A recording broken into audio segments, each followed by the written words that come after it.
What if I told you one of America's most controversial military plans never came from an enemy?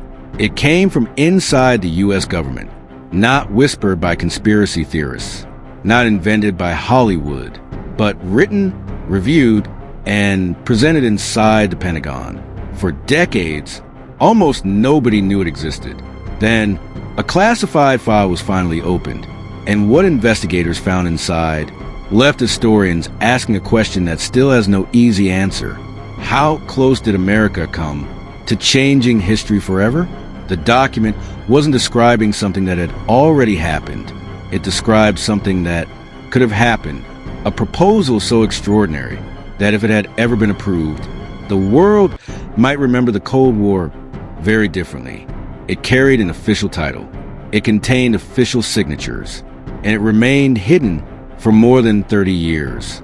Most people believe history is shaped on battlefields, by soldiers, generals, presidents. But sometimes, history changes inside quiet conference rooms, where maps cover walls, where cameras are forbidden, and where a single sheet of paper can become more powerful than an army. The early 1960s were filled with fear. America and the Soviet Union stood on opposite sides of a dangerous divide. Both possessed nuclear weapons. Both believed the other could strike first. Every political decision carried unimaginable consequences. One mistake could ignite a conflict unlike anything humanity had ever seen. Then, only 90 miles from Florida, everything changed. A small Caribbean island suddenly became one of the most important places on Earth. Cuba, after Fidel Castro came to power, his growing relationship with the Soviet Union alarmed Washington. To American leaders, this wasn't just another political disagreement. It was a potential strategic disaster. An ally of America's greatest rival, standing almost at its doorstep. Washington needed answers. Secret meetings began. Military advisors searched for solutions. Some recommended diplomacy. Others argued for economic pressure. Some wanted covert intelligence operations. And then, someone suggested an idea, unlike anything discussed before. An idea so controversial that even the officials reading it reportedly understood the risks. The question was no longer, how do we stop Castro? The question had become, how far are we willing to go? Before anyone could act, America tried another approach, a covert invasion, carefully planned, carefully funded, expected to succeed within days. Instead, it became one of the biggest intelligence failures in modern American history. The Bay of Pigs, the operation collapsed.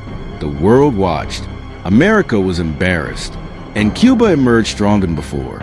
Inside Washington, pressure exploded. Military leaders feared time was running out. Intelligence officials warned that Soviet influence was growing every week. The White House demanded new options. The Pentagon demanded action. Every meeting became more urgent than the last. And during one of those meetings, a classified proposal quietly landed on a conference table. No one outside that room knew it existed. No journalist reported it. No citizen voted on it. But if accepted, it could have changed the course of the Cold War. Its code name, Operation Northwoods. And what was written inside those pages was far more shocking than the title itself. The room fell silent. Senior military officials studied the proposal in front of them. No one laughed. No one dismissed it. Because everyone inside that room understood one thing. America was running out of options. The Cold War wasn't slowing down. It was accelerating. And every week, Cuba seemed to move closer to the Soviet Union. The proposal didn't begin with violence. It began with a question. How do you convince an entire nation that war is necessary when the public doesn't want another war? For military planners, that wasn't just a political problem. It was a strategic one. Without public support, any invasion of Cuba could fail before the first soldier even landed.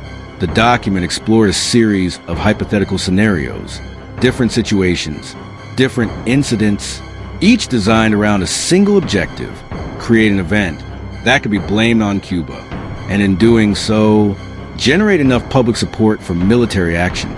Today, Historians describe these ideas as some of the most controversial proposals of the Cold War, but it's important to remember one fact. These were proposals inside a planning document, not approved operations, not events that took place. That distinction changes everything. Why would experienced military leaders even write such ideas? The answer wasn't hatred. It was fear.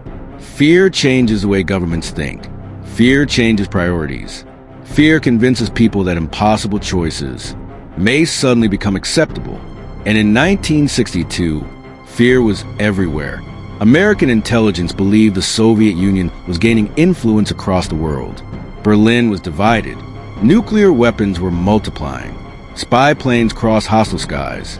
Every newspaper seemed to predict another crisis. To many officials, waiting was becoming more dangerous than acting. Inside Washington, the pressure reached President Kennedy. Military advisors presented their recommendations. Intelligence agencies offered their assessments. Every meeting ended with the same question: what happens if Cuba becomes even stronger? No one had a perfect answer, but nearly everyone agreed on one thing. Doing nothing didn't feel like an option. Then came the moment the proposal finally reached the Oval Office. President John F. Kennedy reviewed the recommendations. Some officials believed decisive action was necessary. Others remained deeply uncomfortable with the direction the discussion had taken. For Kennedy, this wasn't simply another military briefing. It was a decision that could redefine America's future.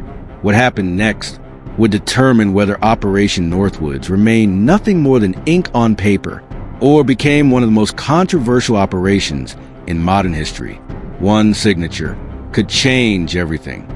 But Kennedy's response was not what many expected. President Kennedy sat at the center of the decision. Military leaders had presented their recommendations. Intelligence officials had shared their concerns. The pressure was enormous. Cuba was growing closer to the Soviet Union. The Cold War was becoming more dangerous by the day. Many believed America had reached a turning point, but Kennedy saw something beyond the immediate crisis. He understood that every decision made inside the White House would eventually become part of history. Then, he made his choice. Operation Northwoods would not move forward. The proposal was rejected. It never became official government policy. And according to the historical record, none of its proposed scenarios were carried out. One signature never happened. And because it never happened, history followed a different path. The rejection ended the proposal, but it didn't end the crisis.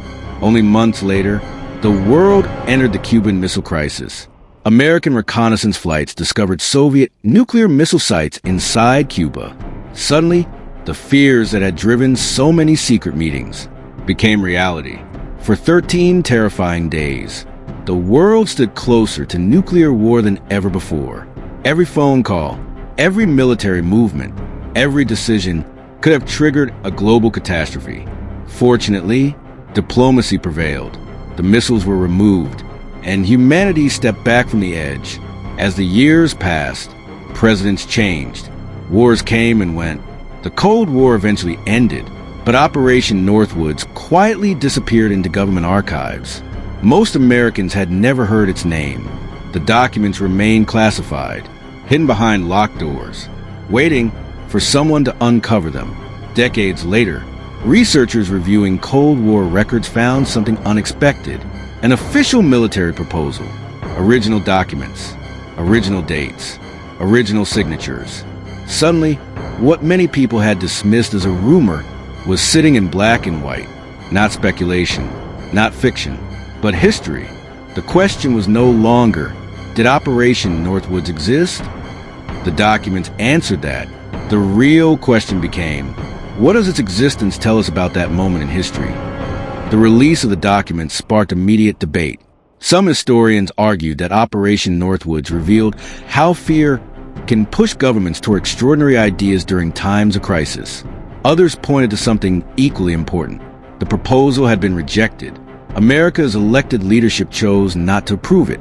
That decision mattered, because history isn't only shaped by the actions governments take. It's also shaped by the actions they refuse to take. Today, Operation Northwoods is studied in universities, military colleges, and history classrooms around the world. Not because it changed history, but because it almost became part of it. It serves as a reminder of the difficult choices leaders face when national security and democratic values collide. Think about it. The world remembers battles, victories, presidents, moon landings, but sometimes the most important events are the ones that never happen. A meeting behind closed doors, a proposal left unsigned, a decision that quietly disappears into history. Without Operation Northwoods ever moving beyond paper, the Cold War still shaped the modern world. But imagine if one decision had been different. How many history books would have told a completely different story? That's why this forgotten document still fascinates historians more than 60 years later.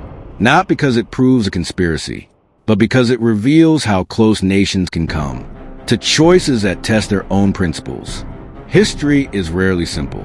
It is filled with pressure, fear, uncertainty, and decisions made by ordinary people carrying extraordinary responsibility. So now, I'll leave you with one final question. If you had been sitting in the Oval Office in 1962, knowing everything President Kennedy knew, would you have approved Operation Northwoods or rejected it? There is no easy answer, only the lesson history leaves behind. Sometimes, the most powerful events are the ones that never happen. If you enjoy uncovering the real stories hidden inside declassified files, subscribe to Story Nest, because the next secret may be even more unbelievable than the last.